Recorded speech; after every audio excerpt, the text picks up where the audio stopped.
오늘은 성령 강림절 후 18번째 주일입니다. 오늘 주어진 본문은 이제 야고보서 말씀이고 2주 전에도 야고보서로 말씀을 드렸습니다.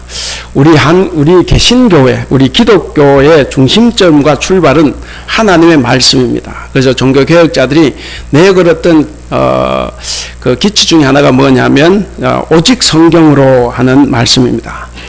그리스도인의 믿음은 이 하나님의 말씀을 듣고 그리고 아는 것으로 끝나지 않습니다. 그리스도인은 하나님의 말씀을 들었다 하는 것, 이 듣는 것은 믿음의 시발점입니다. 성도의 성숙과 능력도 얼마나 하나님의 말씀을 듣고 그가 실천했느냐 하는 것에 따라서 달라집니다. 그렇기 때문에 성도는 늘 말씀을 들으면 말씀을 삶으로 옮겨야 합니다. 야고보는 그리스도인의 삶에서 가장 중요한 것을 바로 말씀을 행하는 데 있다라고 이야기를 했습니다. 말씀을 듣고 실천할 때 바로 우리 그리스도인의 믿음이 완성됩니다. 우리 지구상에서 성경을 가장 많이 보급하는 나라가 우리 한국 교회입니다. 그리고 여러분 아실는지 모르지만 영어를 제외하고 영어 외의 언어로 제일 많이 기독교 서적이 출판되는 언어가 한글입니다. 우리나라 대단하죠. 자, 그런데 이단에 빠지는 사람도 많고 교회마다 갈등을 겪는 경우들이 많습니다. 왜 그렇습니까? 바로 이기적이고 미숙한 성도가 많기 때문에 그렇습니다. 그리고 하나님의 말씀으로 제대로 훈련을 받지 못했기 때문에 이렇다 하는 것을 우리가 알 수가 있습니다. 그렇기 때문에 그리스도인이 된 우리 앞에는 중요한 과제가 있습니다. 첫째는 성경을 아는 것만큼 실천해야 되겠다 하는 것이고, 그리고 둘째는 말씀에 따라서 삶을 더 성숙하게 변화시켜 가야 한다라는 것입니다. 그렇기 때문에 우리 성도들은 이제 하나님의 말씀을 우리가 더욱더 열심히 배우고 훈련을 받아서 이 말씀을 삶 속에서 실천함으로써 성숙한 성도로 살아갈 수 있어야 합니다. 그런 의미에서 오늘 이 야고보서는 이 실천을 대단히 강조하는 책입니다. 특별히 오늘 본문 이제 3장 13절부터 시작이 되는데 이 3장 13절부터 5장 6절까지에서는 이 야고보서의 핵심 주제들이 나타나고 있습니다. 핵심 주제가 뭐냐면 행함으로 입증되어야 할 믿음의 문제입니다. 우리의 믿음은 행함으로 입증이 되어야 된다 하는 거죠. 오늘 본문에서는 세상 지혜와 하늘 지혜, 위에서 내려온 지혜와 이 땅의 지혜, 이 두 가지 지혜의 특성을 대조하면서 성도는 어떤 지혜를 따라서 살아가야 하는가 하는 것을 한번 성찰해 볼 수 있도록 우리를 유도하고 있습니다. 특별히 야고보는 당시 교회에 스스로 선생이 되어서 지혜와 총명이 있다고 하면서도 실생활에서는 아주 이기적이고 세속적인 욕망을 가지고 살았다는 겁니다. 그 이기적이고 세속적인 욕망으로 인해서 성도들 간의 분쟁과 다툼이 일어났고, 그리고 그렇게 된 것은 바로 성도들의 어리석음, 죄악 때문이다 하는 것을 지적을 하고 있습니다. 또한 동시에 참지혜는 반드시 행함으로 선한 행동으로 나타나야 한다는 것을 교훈하고 있습니다. 행함을 강조하는 이 야고보서의 말씀은 마태복음의 마태와 많이 연결이 됩니다. 그래서 이 야고보서와 사상이 신학 내용이 같은 복음서는 이렇게 되면 이제 마태복음입니다. 그 마태복음도 이제 삶의 열매를 굉장히 강조하는데 7장 21절에 보면 나더러 주여 주여 하는 자마다 다 천국에 들어갈 것이 아니요 다만 하늘에 계신 내 아버지의 뜻대로 행하는 자라야 들어가리라 라고 말씀하셨습니다. 바로 야고보의 강조점은 예수님의 이 말씀과 일치합니다. 믿음과 생활은 절대로 분리될 수 없습니다. 우리는 믿음이 먼저냐 삶이 먼저냐 이 안에 다 부질없는 거예요. 믿음과 삶은 동시에 굴러갑니다. 당시 야고보가 보냈던 이 편지, 이 야고보서를 읽었던 교회들 중에는 선생을 자처하면서 자신의 지혜를 자랑하면서 독선을 부리는 사람들이 참 많이 있었던 것 같습니다. 바로 그런 자칭 선생들은 이 공동체의 평화를 깨뜨리고 그리고 분란을 일으켰습니다. 야고보는 이렇게 교회 안에 지혜가 있다고 주장하는 이 사람들에게 직접적으로 묻습니다. 13절 오늘 보시면 첫 번째 말씀 그죠. 너희 중에 지혜와 총명 있는 자가 누구냐 그랬습니다. 이 질문을 받은 사람들이 어땠을까 하는 생각도 해봅니다. 이것은 하나의 도전입니다. 이 질문은 만약 너희가 지혜롭다고 주장한다면 너희의 그 지혜를 선행, 행함으로 함정 입증해보라 라는 뜻입니다. 이렇게 말하는 이유가 뭐겠습니까? 야고보가 이렇게 말하는 이유는 참된 지혜는 반드시 올바른 행동으로 나타나야 한다라는 사실 때문입니다. 야고보는 참된 지혜를 평가하는 두 가지 기준을 13절 하반절에서 제시를 합니다. 우리 13절 하반절을 보시면 그는 선행으로 말미암아 지혜 온유함으로 그 행함을 보일지라 그랬습니다. 거기 보면 두 가지 중요한 말이 나옵니다. 선행과 온유입니다. 그러니까 첫 번째 기준이 뭐냐면 선을 행해야 한다라는 것입니다. 그 끝에 보일지니라 그랬는데 이 보이다라는 말은 뭔 말이냐면 지혜가 있다고 주장하는 사람들은 반드시 선을 행함으로 자신의 지혜를 한번 입증해보라 라는 뜻입니다. 그러니까 참된 지혜는 선한 행위와 절대로 분리되지 않는다. 분리될 수 없다라는 것을 말하고 있습니다. 자, 두 번째 기준은 뭡니까? 온유입니다. 그러니까 지혜는 반드시 온유의 특성을 지녀야 한다라는 것입니다. 예수님은 자신을 온유한 사람이다 이렇게 이야기를 했습니다. 그리고 팔복에서 온유한 자가 복이 있다라고 말씀하셨습니다. 교회에서 참된 지혜를 가지고 있는 사람, 하늘의 지혜, 하나님의 지혜, 진정한 지혜를 가진 사람들은 바로 온유함으로 사람들에게 선을 베풀어야 합니다. 참된 믿음의 행함으로 나타나는 것처럼 참된 지혜 역시 마찬가지입니다. 참된 지혜도 온유함 안에서 선한 행위로 드러나야 합니다. 이어지는 14절에서 18절 보시면 여기서는 참된 지혜를 식별하는 기준을 거기서 제시하고 있습니다. 이 단락에서 두 가지 지혜가 대조가 되죠. 하나는 위로부터 오는 하늘 지혜입니다. 그리고 다른 하나는 정욕과 사탄에게 속한 땅의 지혜입니다. 당시의 야고보 교회에는 아마 교회에 많은 혼란, 분란, 분쟁, 분열이 있었던 것 같습니다. 많이 안다고 자랑하면서 가르치려고 하고 선생 되기를 좋아했지만 그들은 항상 분열을 조장했습니다. 공동체의 화평을 깨뜨렸습니다. 야고보는 바로 이런 사람들의 지혜를 세상의 지혜다, 땅에 속한 지혜다라고 규정을 합니다. 하늘에서 오는 지혜, 그러니까 위로부터 오는 지혜는 공동체를 분란하게 하는 것이 아니라 반드시 화평하게 한다, 평화를 이룬다 하는 것입니다. 그러면 오늘 우리가 이제 주어진 본문을 중심으로 해서 땅에 속한 지혜와 하늘에 속한 지혜, 이 지혜를 간략하게 한번 살펴보면서 은혜를 나누려고 합니다. 자, 먼저는 땅에 속한 지혜가 있습니다. 그럼 땅에 속한 지혜가 무엇입니까? 우리가 14절을 다 같이 한번 읽어보겠습니다. 14절 시작. 그러나 너희 마음속에 독한 시기와 다툼이 있으면 자랑하지 말라. 진리를 거슬러 거짓말하지 말라. 독한 시기와 다툼이 있으면 자랑을 하게 됩니다. 거짓말을 하게 된다 하는 겁니다. 땅에 속한 지혜는 시기심과 경쟁심입니다. 이 시기라는 것은 뭐냐면 자기 것이 아닌 남의 것을 소유하려고 하는 아주 이기적인 욕심, 자기중심적인 욕심을 말합니다. 바로 이 시기심이 공동체의 갈등과 그리고 분란의 원인이 되고 있습니다. 두 번째는 시기가 있고 두 번째는 다툼이 있다 하는 거죠. 이 다툼이라는 것은 이기적인 야망이나 경쟁심, 줄이면 이기적인 경쟁심을 말합니다.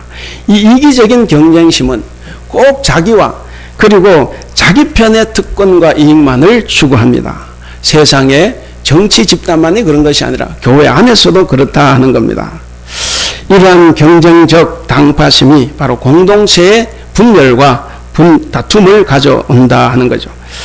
그래서 스스로 지혜가 있다고 하는 사람들에게 이러한 시기심과 경쟁심이 있다고 하면 그들의 지혜는 참된 지혜가 아니다. 그들의 지혜는 바로 악마의 지혜다라는 것을 말하고 있습니다. 시기와 경쟁의식, 시기와 경쟁의식은 참지혜와는 전혀 관계가 없습니다. 그러나 땅에 속한 지혜를 가진 사람들은 바로 이 다른 사람들을 시기에서 이기려고 하고, 그래서 교회를 분열시키고 공동체를 혼란하게 한다 하는 것입니다. 이 야고보가 볼 때 지금 교회의 평화를 깨뜨리는 사람들은 바로 자칭 선생이고 자칭 선지자다 하는 사람들이라고 규정을 합니다. 이들은 참 말을 잘 합니다.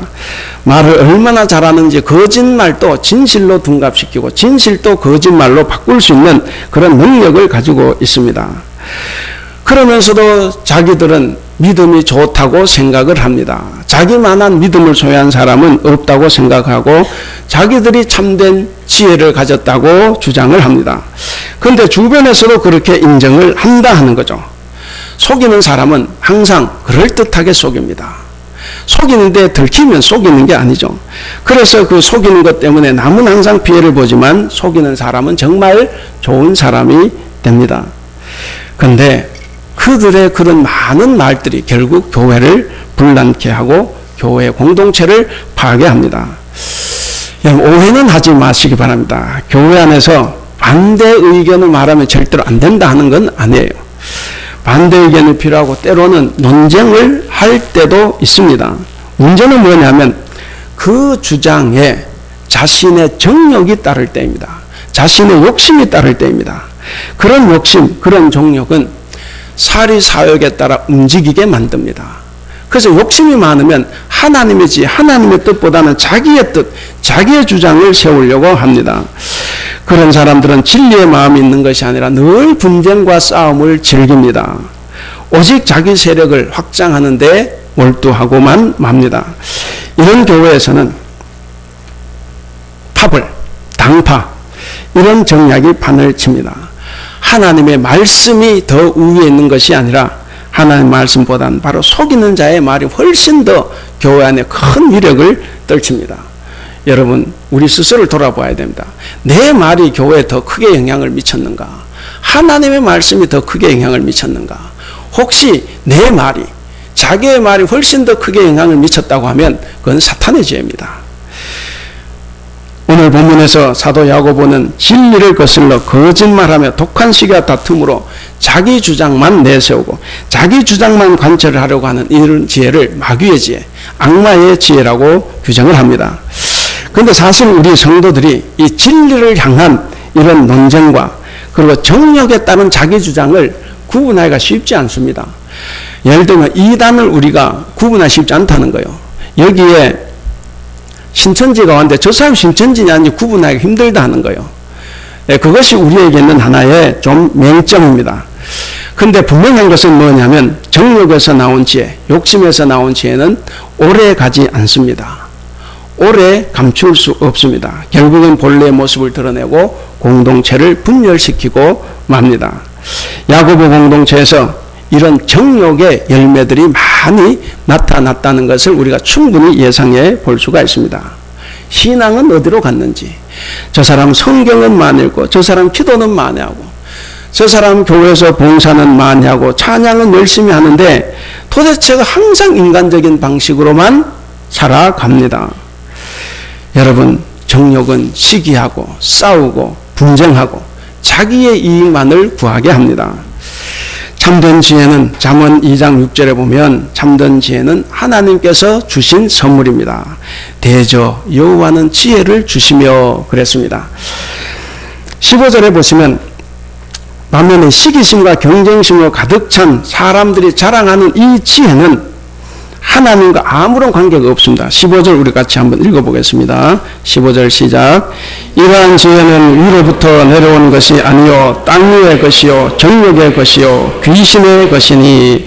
이러한 지혜는 어떤 지혜입니까? 14절에 자랑하는 것, 거짓말하는 것, 그것을 독한 시기와 다툼으로 그렇게 하는 것을 말합니다. 그러니까 하나님과 아무런 관계가 없는 땅 위의 것, 정욕의 것, 그리고 귀신의 것이다, 그렇게 이야기를 합니다. 여러분, 공동체 내에서 지혜가 있다고 주장하면서도 독한 시기와 이 경쟁심을 보이는 사람들의 지혜는 다 사탄으로부터 온 것입니다. 야고보는 13절에 나오는 것처럼 선행과 온유로 드러나지 않는 지혜는 다 세상적인 것이고 마귀적인 것이다 라고 이야기를 합니다. 그러면 반면에 야고보는 지금까지 이제 거짓 지혜의 특성을 말했습니다. 그러고 난 다음에 이제 17, 18절에서 위로부터 난 지혜를 또 설명을 하고 있습니다. 그러니까 위로부터 온 지혜는 아래에 있는 지혜, 땅의 지혜, 이것과는 근본적으로 다르다 하는 것을 말해줍니다. 그러면서 위로부터 온 지혜는 8가지 열매가 있다라고 말을 합니다. 우리 17절 같이 한번 읽어보겠습니다. 17절 시작. 오직 위로부터 난 지혜는 첫째 성결하고 다음에 화평하고 관용하고 양순하며 긍휼과 선한 열매가 가득하고 편견과 거짓이 없다. 예, 성결, 이것은 두 마음을 품지 않는 것을 이야기합니다. 화평은 관계를 나타냅니다. 인간과 인간의 관계, 인간과 하나님의 관계, 그리고 인간과 이 자연의 관계가 올바로 형성된 것을 이야기합니다. 관용은 다른 사람에게 친절하고 기꺼이 양보하는 태도를 말합니다. 그 네 번째 나오는 양수는 문자적으로는 설득당하기 쉽다 이거예요. 설득당하기 쉽다.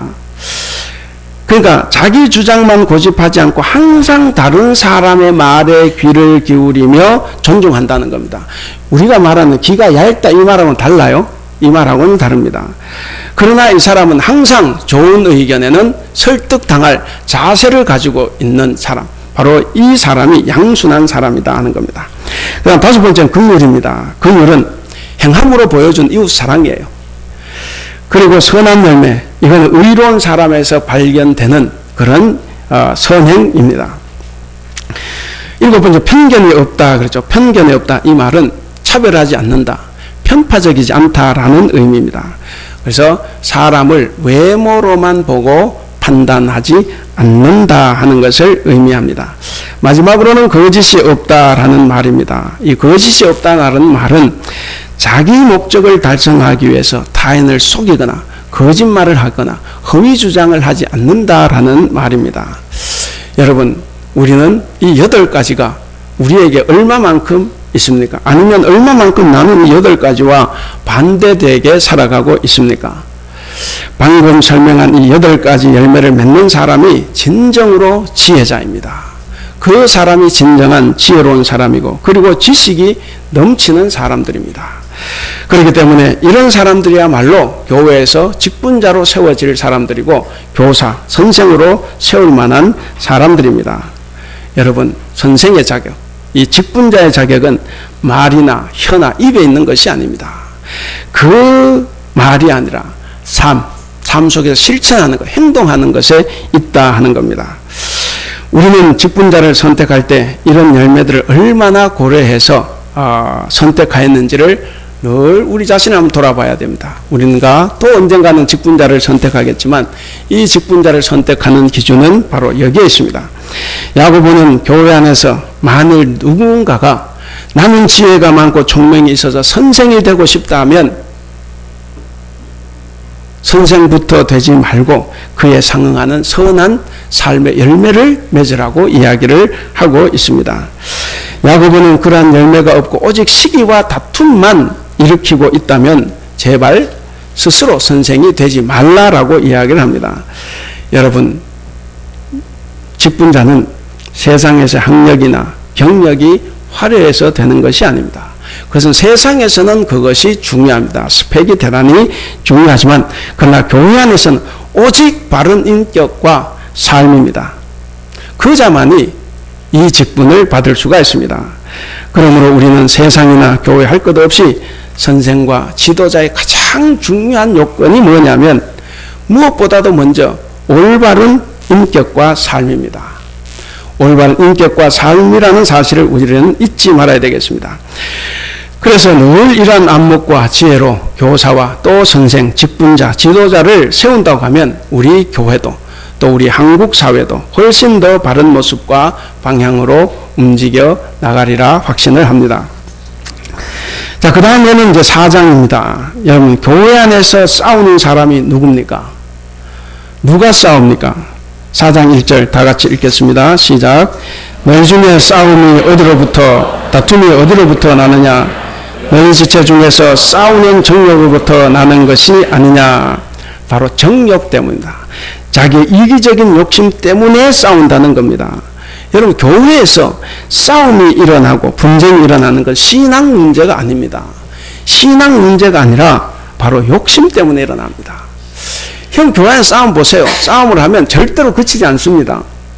뭐 우리는 해외에 우리 교회는 그렇게 많이 안 싸우니까 우리는 잘 모르지만, 그러나 한국 교회 한번 보세요. 유튜브로 한번 보세요. 싸울 때 교인들은 절대로 화해하지 않습니다. 왜? 다 신앙으로 싸웁니다. 다 내가 하나님의 뜻에 맞다는 거예요. 제가 간혹 말씀드리지만, 여러분, 정당한 싸움이라고 해도 싸움에서는 절대로 하나님 말씀을 인용하면 안 됩니다. 남을 죽이는데 성경 말씀을 인용하는 게 아니에요. 하나님의 말씀은 평화하는데, 서로 화해하는 데 쓰는 것이지, 내가 저 사람을 죽이고 내가 진실이 돼야 저 사람은 거짓으로 판명되기 때문에 내가 하나님의 말씀을 인용한다. 이것은 그가 정말 진실해도 그것은 죄입니다. 그렇기 때문에 교회에서의 싸움과 분쟁은 신앙 문제가 아닙니다. 1절을 우리가 4장 1절 다시 한번 보겠습니다. 그걸 보면 싸움이 나오고 그 다음 다툼이 나옵니다. 싸움이라는 것은 뭐냐면 나라 간 전쟁을 이야기하고, 다툼은 개인 간의 싸움을 이야기합니다. 여러분 생각해 보세요. 이 야고보가, 아니 교회 안에서의 다툼을 전쟁과 다툼에 비교를 했습니다. 왜 그렇습니까? 교회 안의 싸움이 보니까 정말 저렇게 처참하고 무시무시하다는 거예요. 상대방이 죽을 때까지 싸웁니다. 이런 싸움의 근본 원인이 어디 있습니까? 바로 인간의 이기적이고 죄된 욕망에서 비롯된다는 것입니다. 여러분, 내 마음속에, 우리 마음속에 욕망을 다 내려놓으면, 내 욕심을 내려놓으면 싸움할 일이 없습니다. 이기적인 사람들은 자신의 욕망을 반드시 충족시켜야 됩니다. 반드시 충족시켜야 되기 때문에 그것을 방해하는 사람이 있으면 그 사람이 누구든, 장소가 어디든 언제든 관계없습니다. 싸울 태세를 항상 갖추고 있습니다. 그러나 성도들에게 이런 분쟁이 일어나는 것은 신앙의 미숙함 때문입니다. 저는 신앙이 좋은데 왜 저럴까? 잘못 알았죠. 신앙이 좋은 것이 아니라 미숙하기 때문에 그렇습니다. 미숙한 신앙인들이 각기 처리되지 않은 그 욕망을 마음에 정말 품고 있습니다. 욕망으로 불을 품고 있을 때 그 열기, 분쟁의 열기가 밖으로 일어나게 되는 겁니다. 사랑하는 우리 성도 여러분, 우리가 꼭 얻는 것을 싸워서 얻어야 되겠냐 하는 거예요. 싸우지 않으면 얻을 방법이 없습니까? 원하는 것을 어떻게 얻을 수 있어요? 싸움 외에. 2절을 보겠습니다. 2절 제일 끝에 보겠습니다. 중간에 너희가 얻지 못하면, 우리 다 같이 읽겠습니다. 시작. 너희가 얻지 못하면 구하지 아니하기 때문이요. 원하는 것을 얻는 방법은 기도가 있습니다. 왜 기도 안 하고 싸움을 합니까? 왜 야곱이 하나님께 태중에서 약속해 주셨어요? 장자권이 너에게 있다. 네가 형보다 더 크게 복을 받는다. 그런데 야곱이 어떻게 했습니까? 하나님의 말씀을 자기가 끌어당긴 거예요. 그래서 사기치고 거짓말하고 속이고 평생을 그렇게 살아간 겁니다. 우리가 하나님의 뜻을 내가 내 욕심으로 끌고 잘 때 우리에겐 무리가 옵니다. 기도하는 방법이 있습니다. 근데 하나님께서 구하는 자에게 주신다고 하셔놓고 왜 구하는 자에게 주시지 않습니까? 이유가 뭡니까? 우리 3절을 같이 읽겠습니다. 3절 시작. 구하여도 받지 못함은 정욕으로 쓰려고 잘못 구하기 때문이라. 기도해도 얻지 못하는 것은 정욕으로 쓰기 때문에 그렇습니다. 하나님, 우리 교회 10,000명 교회가 되어야 됩니다. 왜 10,000명이 돼요? 정말 하나님의 영광입니까? 아니에요. 자기 이름 빛내는 겁니다. 하나님, 나는 꼭 회사에서 승진해야 됩니다. 왜 그렇습니까? 하나님, 교회에서 난 이런 직분을 가져야 됩니다. 왜 그렇습니까? 정말 하나님의 영광입니까? 그러면 그 사람 없어도 관계없어요. 하나님의 사람은 하나님이 알아서 세우십니다. 바로 이런 정욕으로 욕심으로 살려고 하기 때문에 기도해도 들어주시지 않는다 하는 겁니다. 자신의 쾌락적인 욕심을 만족하고 자기의 이기적인 욕심을 만족하려고 구하기 때문에 받지 못한다라고 말을 합니다. 우리가 여기서 한 가지 꼭 기억해야 될 것이 있습니다. 하나님은 우리의 필요를 채워주시는 분입니다.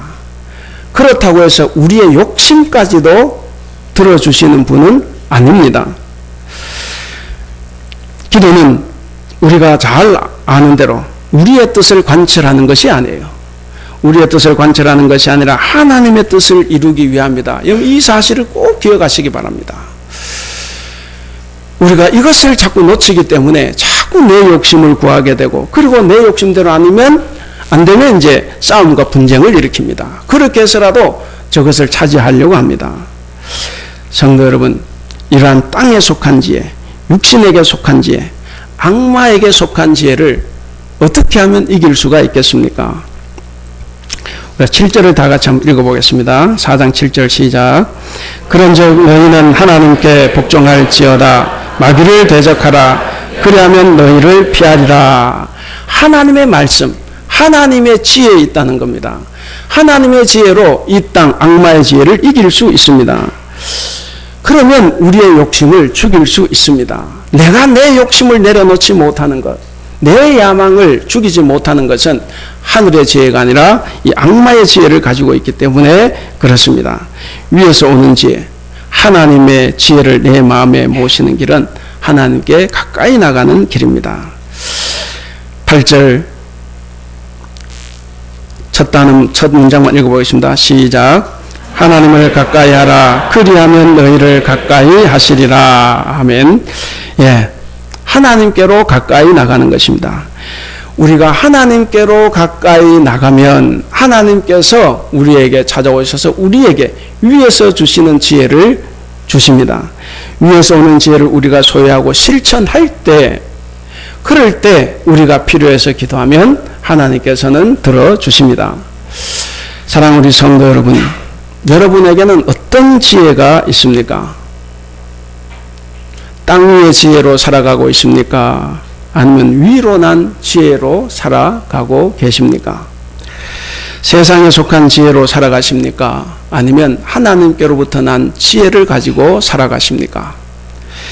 여러분의 지혜로 인해 공동체가 항상 긴장하고 시기와 다툼과 분쟁은 일어나지 않습니까?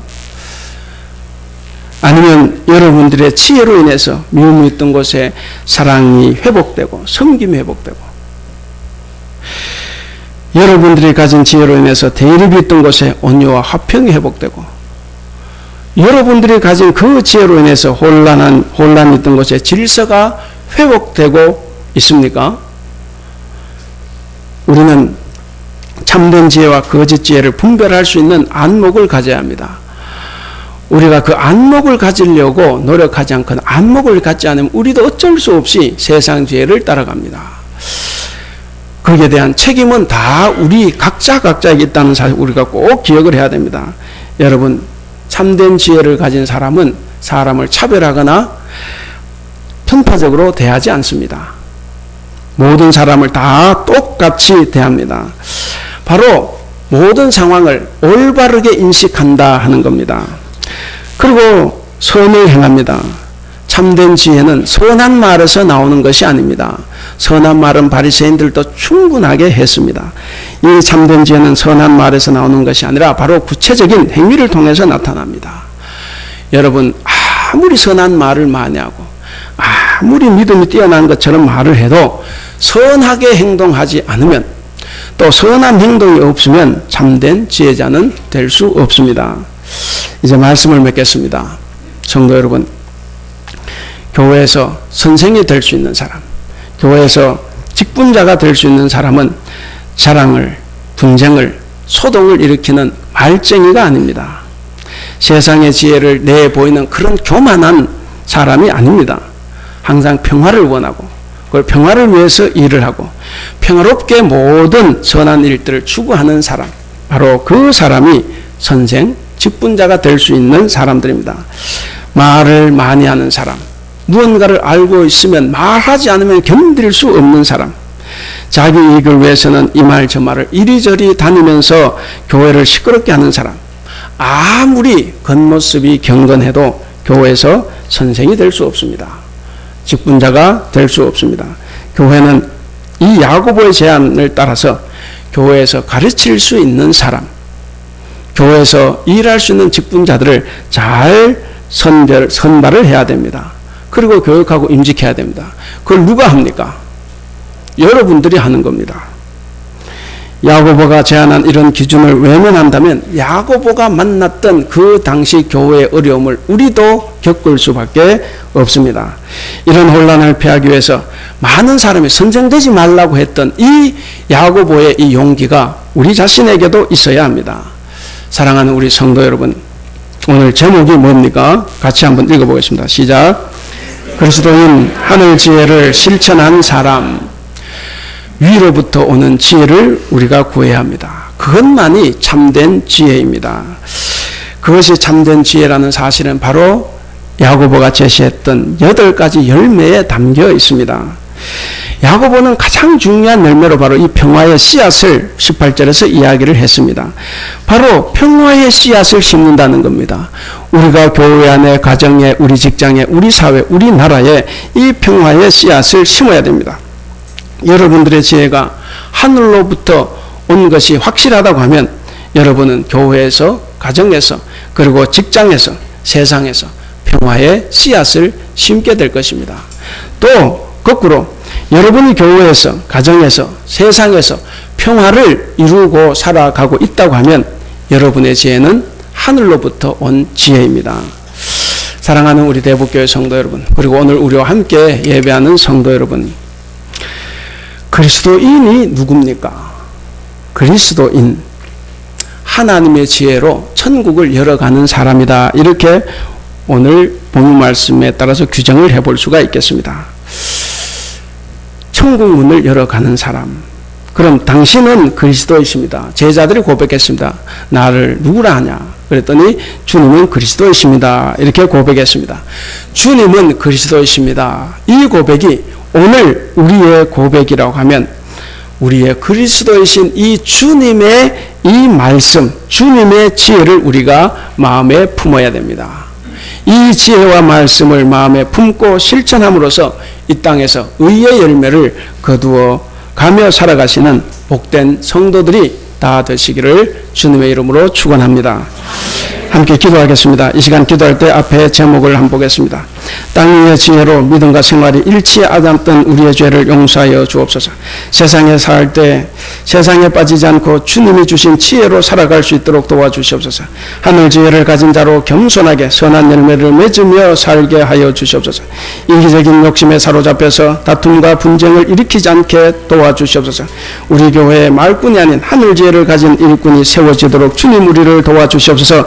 함께 기도하겠습니다. 사랑이 많으신 우리 하나님 아버지, 우리는 오랫동안 땅의 지혜를 가지고 살았습니다. 사람들의 필요, 세상의 필요를 채우는 지혜를 우리는 자랑하며 살아왔습니다. 그러느라고 진리를 숨기고 거짓을 행했습니다. 우리에게는 시기와 다툼이 가득하였습니다. 사랑이 많으신 우리 하나님, 우리는 죽어마땅한 죄인들입니다. 하나님 아버지, 우리는 자주 세상과 벗을 삼으며 하나님부터 멀어지려고 합니다. 우리가 하나님을 늘 가까이 할 수 있도록 주님 도와주시옵소서. 하나님을 두려워하며 하나님의 자리를 침범하려는 악한 유혹들로부터 우리를 지켜주시고 우리를 낮추고 겸손하게 하여 주시옵소서. 거룩하신 우리 하나님 아버지, 우리는 여전히 세상의 것을 좋아하고 내가 중심이 되고 싶고 내 자신을 나타내고 자랑하고 싶어합니다. 이런 모든 것들이 세상적이고 정력적이며 마귀적인 것임을 알고 위로부터 오는 지혜를 소유할 수 있도록 우리 주님 도와주시옵소서. 그래 우리가 세상에 살되 세상에 빠지지 않고 주님이 주신 지혜로 살아가게 하여 주시옵소서. 땅을 밟고 살고 있지만 그러나 땅 위의 지혜가 아닌 위로부터 난 하나님의 지혜를 실천하며 살아가는 우리 모두가 다 될 수 있도록 은총을 다하여 주시옵소서. 하나님, 우리는 하늘의 지혜를 지혜를 사모합니다. 우리에게 하늘의 지혜를 부어주시옵소서. 하나님 성결하고 화평하고 관용하며 양순하고 긍휼하며 선한 열매가 저희 삶에서 결실을 맺을 수 있도록 우리 주님 도와주시옵소서. 어느 한순간도 세상과 붙들어 하나님과 원수된 모습에서 벗어나지 못한 우리들입니다. 하나님 아버지 우리들을 용서해 주시고 하나님 아버지의 말씀으로 하나님의 지혜로 매일매일 은총을 받아가며 살아가는 우리들이 될 수 있도록 주님 도와주시옵소서. 지혜의 원천이신 우리 하나님, 위로부터 오는 지혜를 가슴에 품고 살 수만 있다면 우리가 능히 편견과 위선을 떨쳐버리고 살 수 있습니다. 그러나 우리는 믿음이 부족하여 하나님의 은총에 바르게 응답하지 못하고 있습니다. 하나님 아버지 우리의 죄를 용서하여 주시옵소서. 하나님 이 안타까운 죄를 다시 한번 용서하여 주시옵소서. 하나님 성령으로 우리를 깨우쳐 주시고 우리를 감화시켜 주시고 하나님 우리를 지혜와 이해력으로 갖추고 착한 행동을 할 수 있도록 우리를 이끌어 주시옵소서. 그래야 우리는 다 우리와 함께 살아가는 사람들과 공동체 안에서 시기심이나 이기적인 아심을 다 버리고 평화의 씨앗을 심어 정의의 열매를 거두며 살아가는 복된 성도들이 다 될 수 있도록 우리 주님 도와주시옵소서.